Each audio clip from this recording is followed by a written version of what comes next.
Bienvenidos a un nuevo episodio de Medicina en Día. Yo soy el doctor Hugo Pellegrinolo y en el programa de hoy yo voy a hablar sobre un tema muy triste, que es el abuso de sustancias tanto legales como ilegales.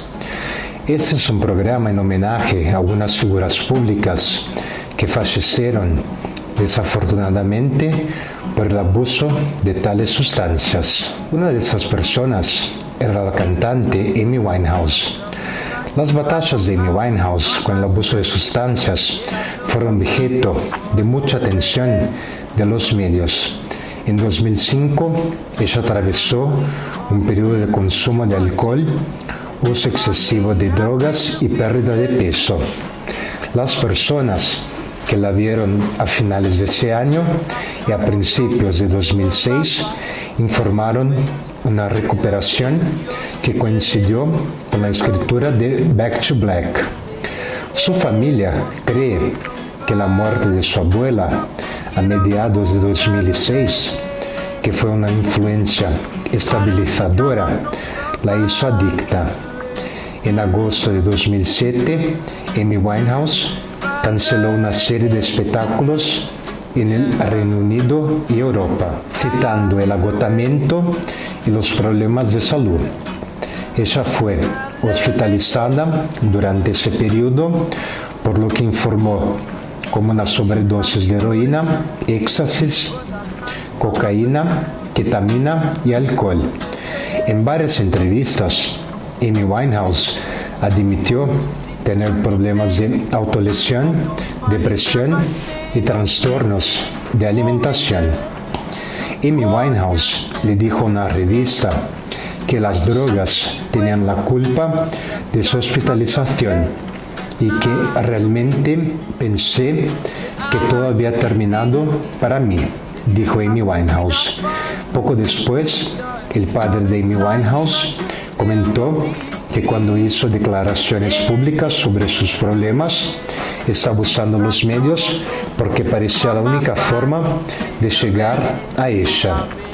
En una entrevista con The Album Chart Show en la televisión británica, Amy Winehouse dijo que era una maníaca depresiva y no una alcohólica, y agregó que sonaba como una alcohólica en negación. Un periodista estadounidense escribió que Amy Winehouse fue víctima de una enfermedad mental en una sociedad que no comprende o no responde a la enfermedad mental de manera muy efectiva. En diciembre de 2007, el portavoz de Amy Winehouse informó que la cantante estaba en un programa supervisado por un médico y estaba canalizando sus dificultades para escribir mucha música. El tabloide británico The Sun publicó un video de una mujer supuestamente llamada Amy Winehouse, aparentemente fumando crack y hablando de tomar éxtasis y Valium. El padre de Amy Winehouse se mudó con ella y Island Records, su sello musical, anunció el abandono de los planes para una campaña de promoción estadounidense a su nombre.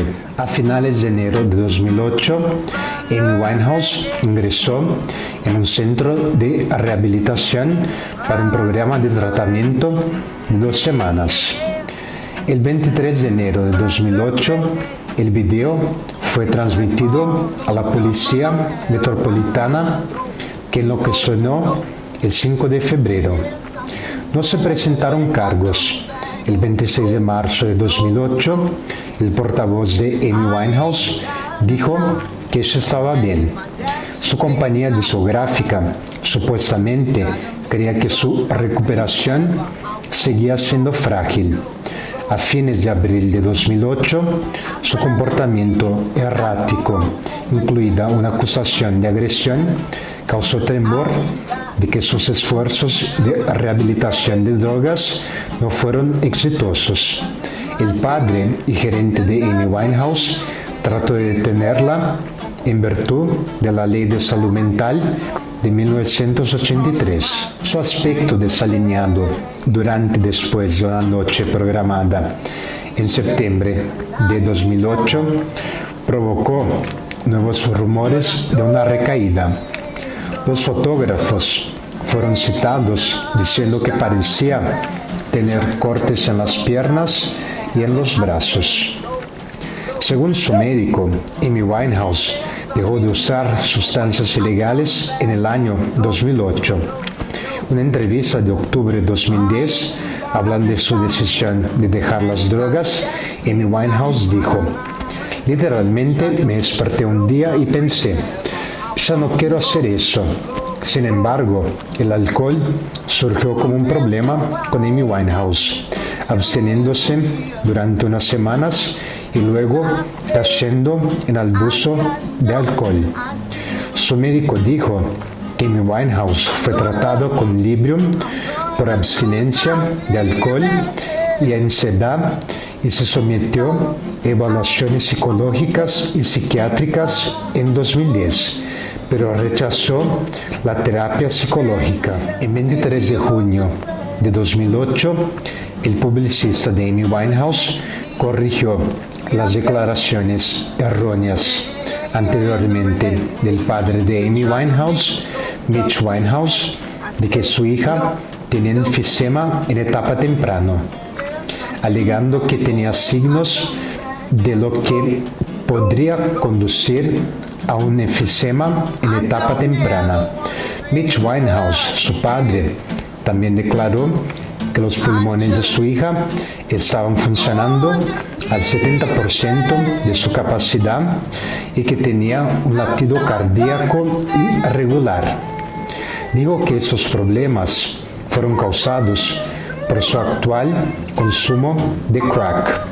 El padre de la cantante también informó que los médicos le habían advertido a Amy Winehouse que si continuaba fumando crack tendría que usar una máscara de oxígeno y eventualmente morir. En una entrevista a la radio, Mitch Winehouse dijo que la cantante estaba respondiendo, entre comillas, fabulosamente al tratamiento, que incluía estar cubierto de parches de nicotina. El portavoz de la Fundación Británica del Pulmón, Keith Prowse, señaló que tales condiciones podían tratarse con tratamiento. Prowse también dijo que la condición no era normal para una persona de su edad, pero que fumar e inhalar otras sustancias como las drogas pueden envejecer prematuramente los pulmones. Norman Edelman, de la American Lung Association, explicó que si dejaba de fumar, las funciones pulmonares volverían al ritmo de una persona normal, pero la continuación de fumar conduciría a una disminución más rápida de la función pulmonar. El guardaespaldas de Amy Winehouse dijo que había llegado a su residencia 3 días antes de su muerte y sintió que ella estaba algo intoxicada. Lo observó beber moderadamente durante los próximos días, la vio riendo, escuchando música y mirando televisión a las 2 de la mañana del día de su muerte. Según el guardaespaldas, a las 10 de la mañana la vio acostada en la cama e intentó sin éxito despertarla. Eso no despertó muchas sospechas, porque generalmente ella dormía tarde después de una noche de fiestas. Según el guardaespaldas, poco después de las 3 de la tarde, la examinó nuevamente y la observó acostada en la misma posición que antes, lo que llevó a una nueva verificación, en la que concluyó que no estaba respirando y no tenía pulso. Dijo que posteriormente llamó a los servicios de emergencia. A las 3:54 de la tarde del 23 de julio de 2011, 2 ambulancias fueron llamadas a la casa de Amy Winehouse en Camden, en Londres. Amy Winehouse fue declarada muerta en el acto. Poco después, la Policía Metropolitana confirmó que ella había fallecido.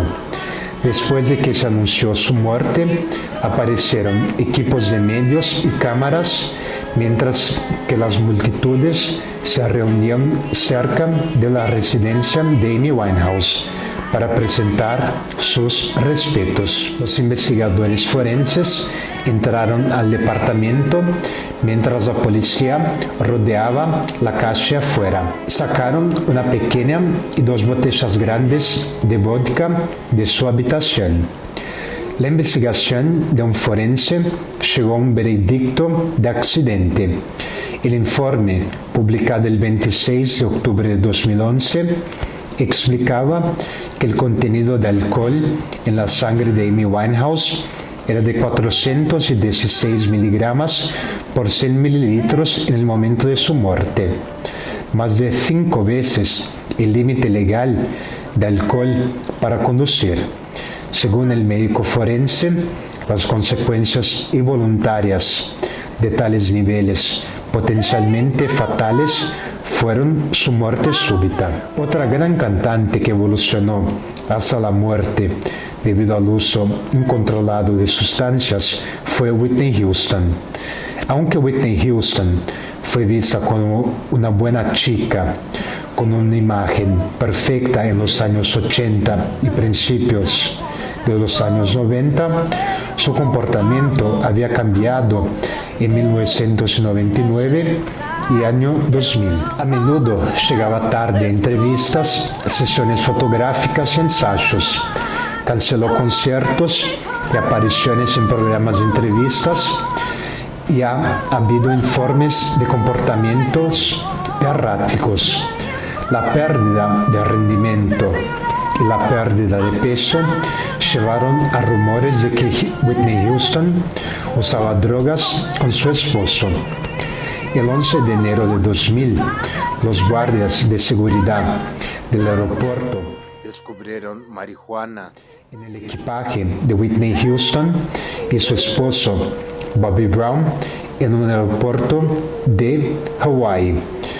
Pero los dos abordaron el avión y partieron antes de que las autoridades pudieran llegar. Posteriormente se presentaron cargos contra ellos, pero los rumores sobre el uso de drogas por parte de Whitney Houston y Bobby Brown continuarían surgiendo. 2 meses después, Clive Davis fue presentado al Salón de la Fama del Rock and Roll. Whitney Houston estaba programada para presentarse en el evento, pero no asistió. Poco después, Whitney Houston estaba programada para presentarse en los Oscars, pero fue despedida del evento por el director musical y amigo de toda la vida, Burt Bacharach. Su publicista citó los problemas de garganta como la razón de la cancelación. En su libro The Big Show, High Times and Dirty Dealings, Backstage en los premios de la Academia, el autor Steve Pond reveló que la voz de Whitney Houston era temblorosa, parecía distraída y nerviosa, y su actitud era casual, casi desafiante. En un momento debería cantar la canción Over the Rainbow y comenzaba a cantar una canción diferente durante los ensayos. Whitney Houston luego admitió haber sido despedida. En mayo del año 2000, Robin Crawford, asistente ejecutiva de mucho tiempo de Whitney Houston, renunció a la compañía de administración de Whitney Houston. Al mes siguiente, la revista Rolling Stones publicó un informe que indicaba que Cecil Houston y otros habían intervenido en julio de 1999, en el que intentaron sin éxito persuadir a Whitney Houston para que obtuviera un tratamiento farmacológico.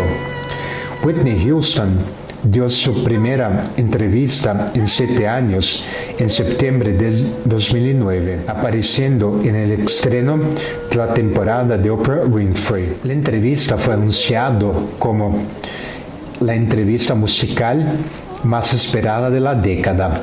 Whitney Houston admitió al programa que había usado drogas con su ex marido, Bobby Brown, durante su matrimonio. Whitney Houston dijo que Bobby Brown había mezclado marihuana con cocaína.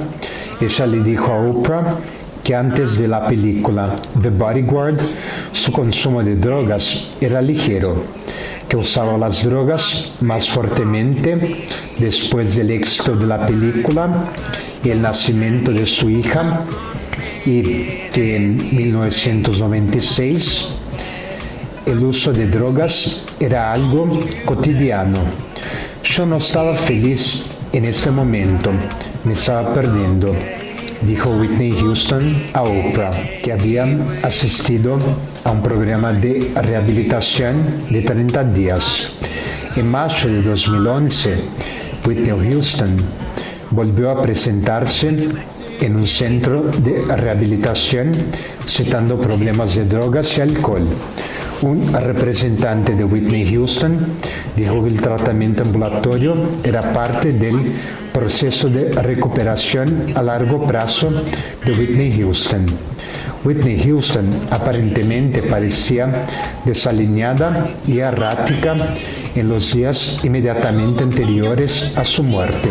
El jueves 9 de febrero de 2012, Whitney Houston visitó a los cantantes Brandy y Monica junto con Clive Davis en sus ensayos para la fiesta previa a los Grammy de Davis en The Beverly Hilton en Beverly Hills.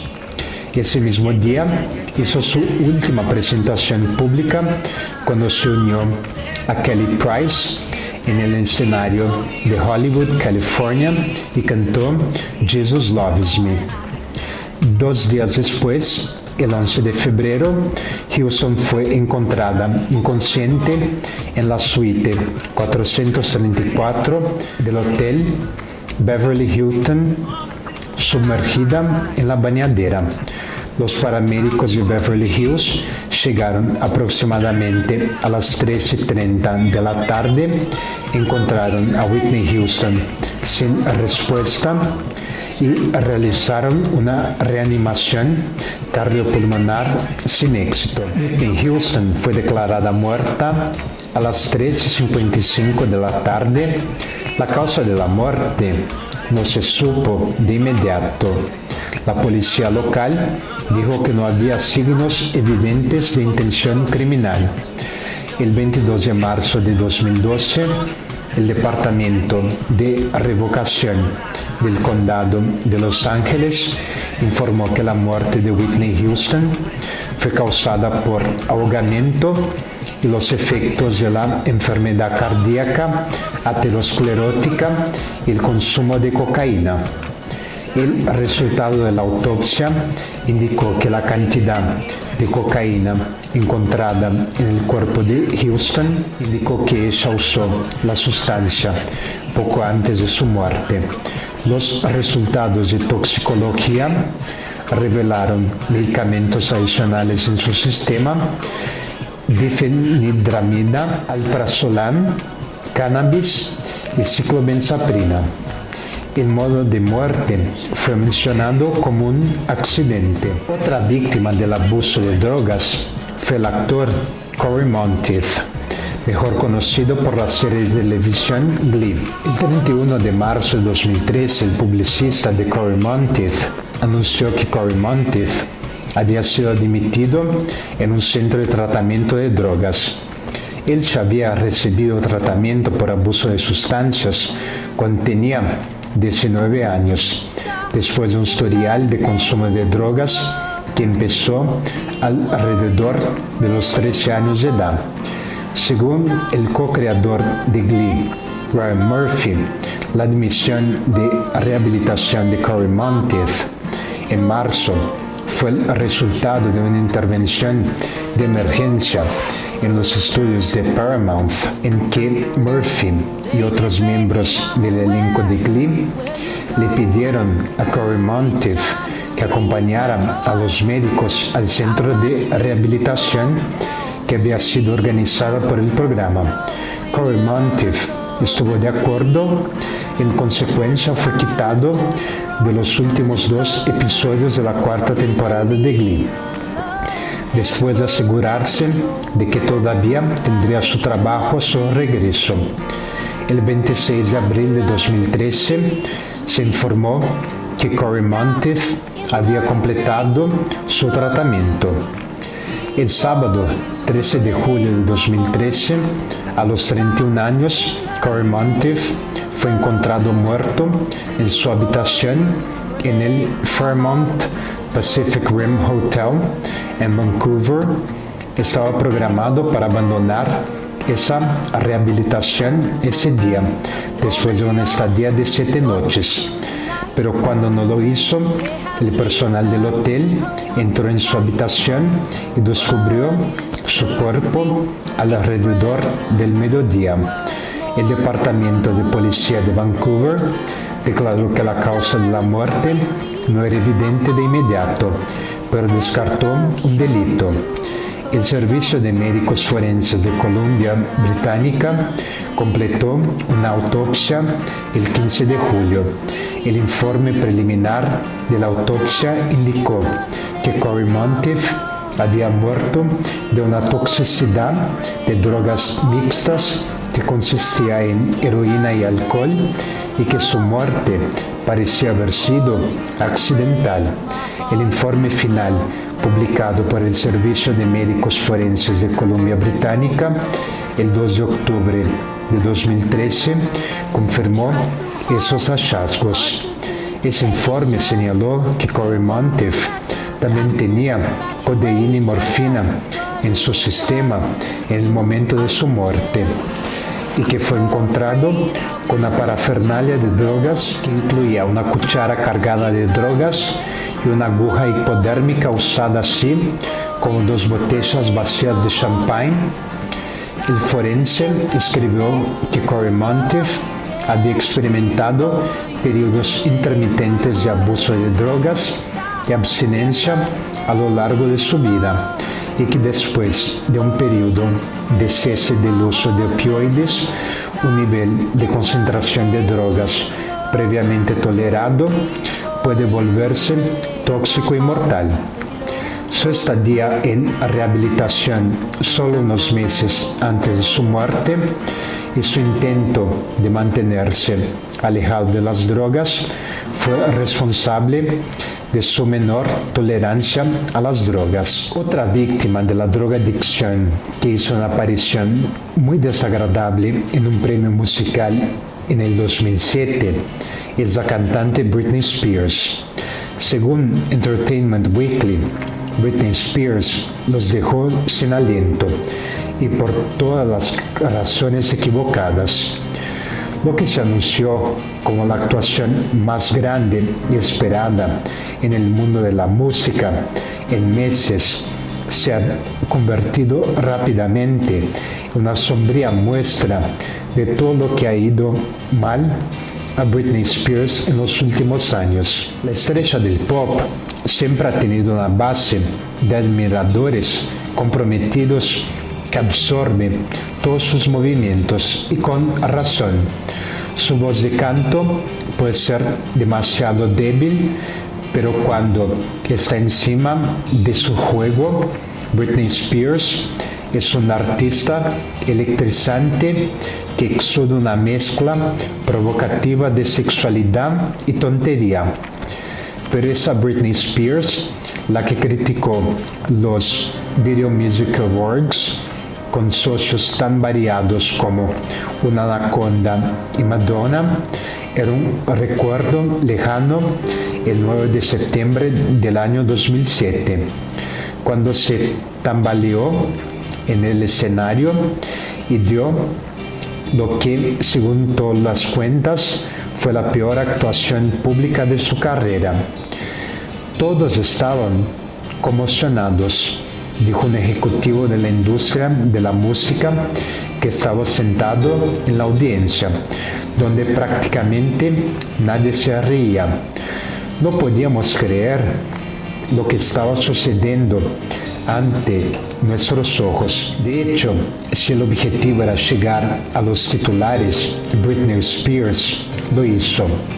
Si el objetivo era revivir una carrera de grabación y actuación que había estado inactiva desde su último trabajo en el estudio In The Zone en el año 2003, parece haber fallado miserablemente. Según todos los informes, Britney Spears simplemente no tenía ganas de hacer una actuación que impresionó a la audiencia, y los rumores empezaron a volar poco después de su aventura en Las Vegas.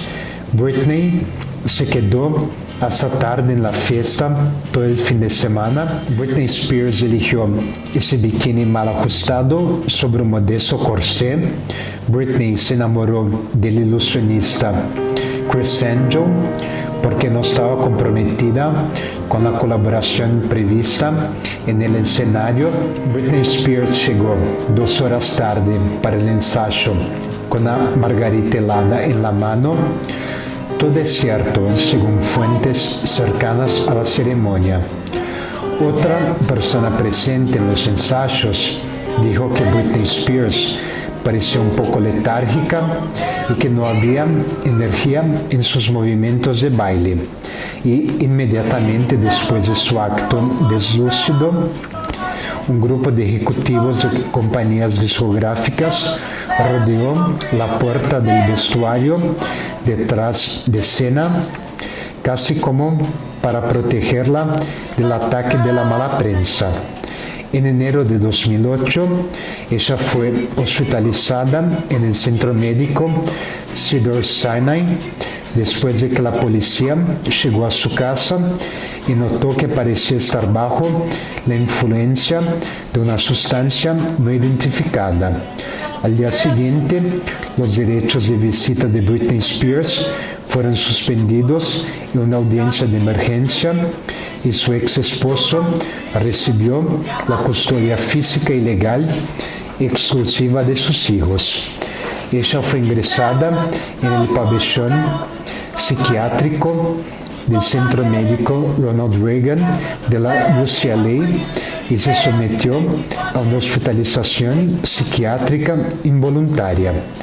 El tribunal la colocó bajo la custodia temporal y posterior de su padre, James Spears, y el abogado Andrew Wallet, dándoles el control total de sus activos. Ella fue liberada 5 días después. ¿Qué es la dependencia química? La dependencia química se define como un conjunto de fenómenos conductuales, cognitivos y fisiológicos que se desarrollan después del uso repetido de una determinada sustancia.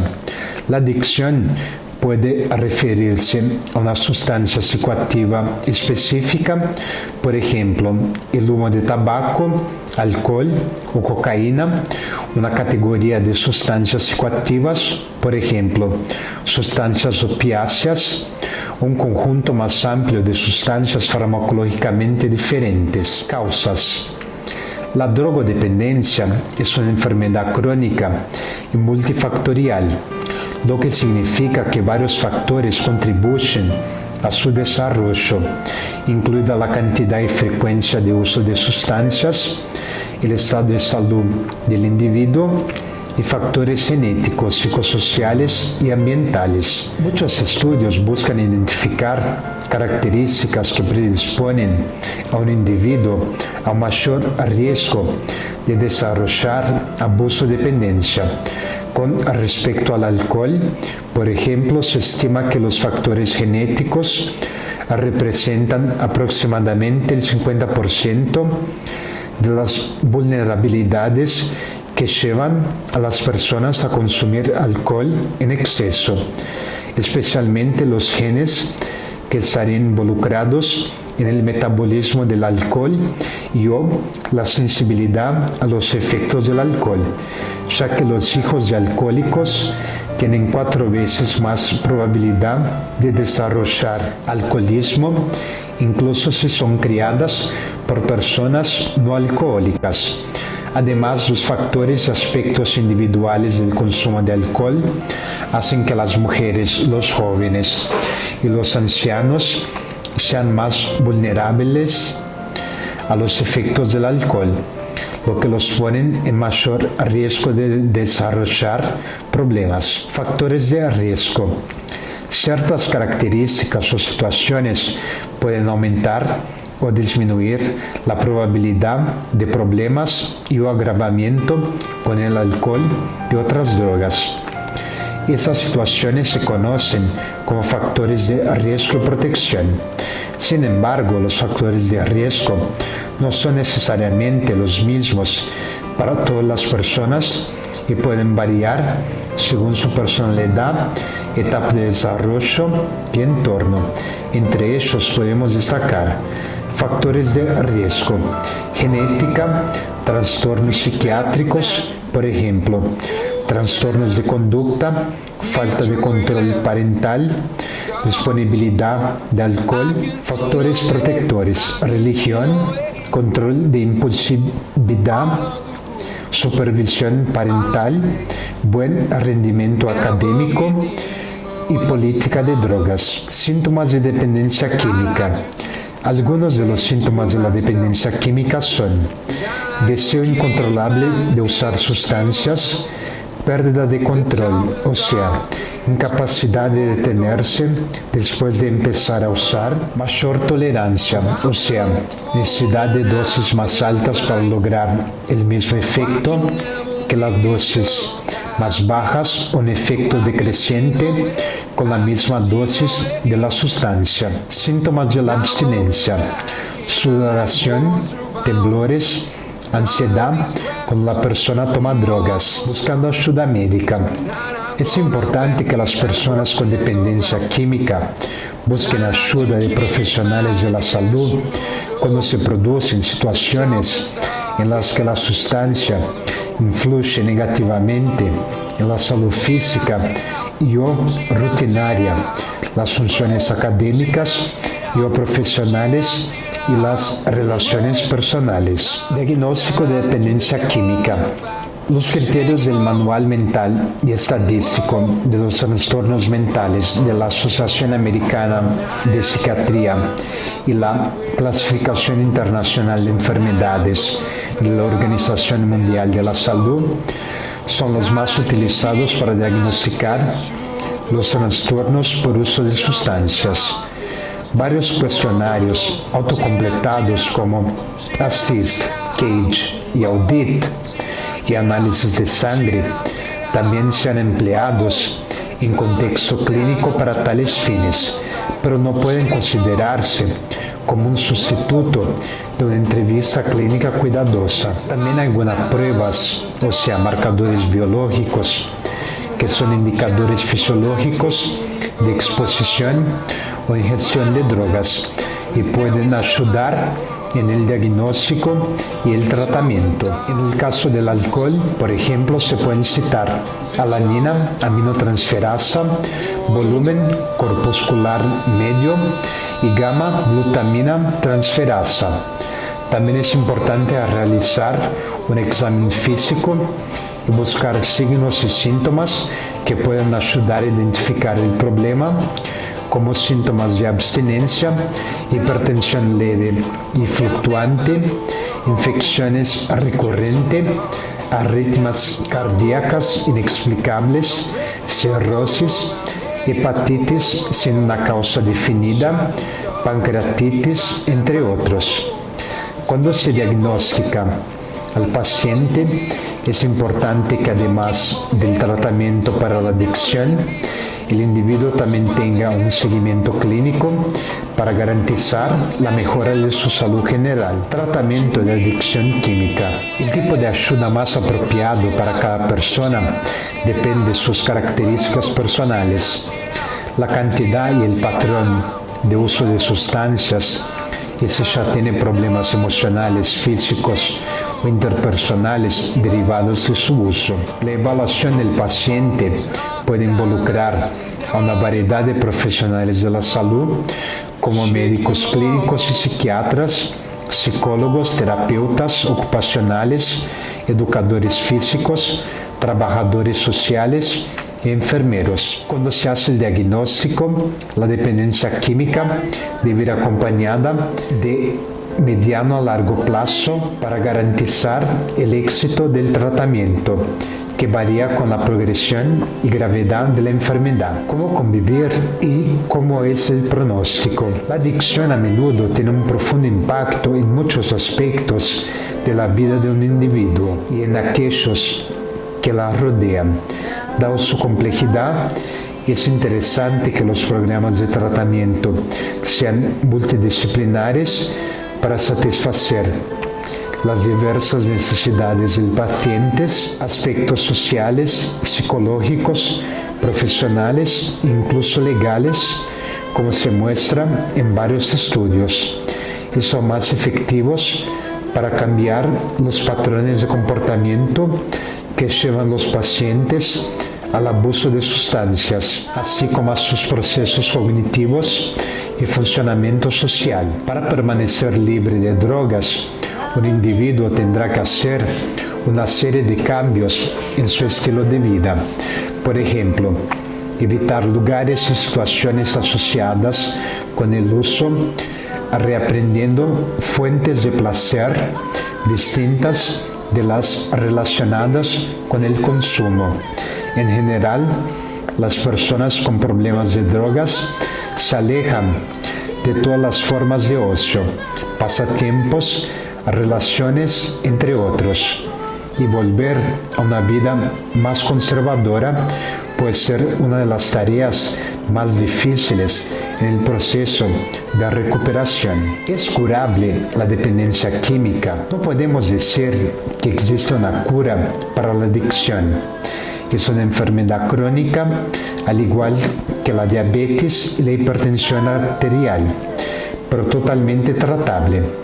Cabe destacar que además de dejar de consumir, un tratamiento efectivo puede ayudar al individuo a reanudar el funcionamiento productivo en la familia, el trabajo y la sociedad. Según el Instituto Nacional sobre el Abuso de Drogas, se estima que entre el 40 y el 60% de los pacientes tienen recaídas, cifras muy cercanas a otras enfermedades crónicas como la hipertensión, o sea, 50-70%, y el asma, 50-70%.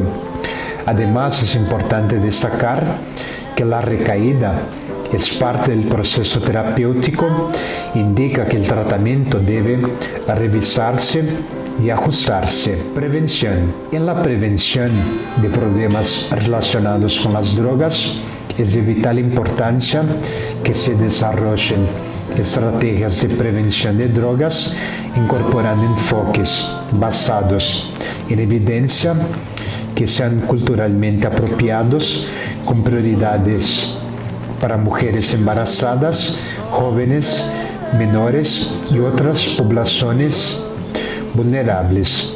No existe un modelo de programa ideal y único, sino diferentes posibilidades para abordar esos problemas. Lo que se puede ver es que las acciones que contemplan enfoques multidisciplinarios serán más exitosas, es decir, trabajo y el estudio de profesionales de diferentes áreas y especialidades. Con respecto a la prevención de nuevas recaídas, se sugiere que el paciente siempre mantenga un seguimiento con profesionales especializados y siempre evalúe la propuesta terapéutica, verificando la necesidad de ajustes.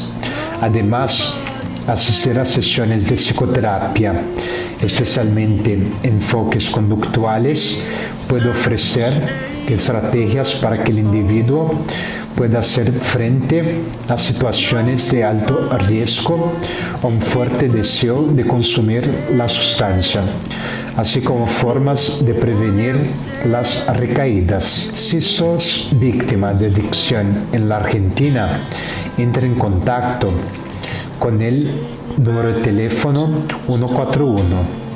En Uruguay, llame al 2150-3935.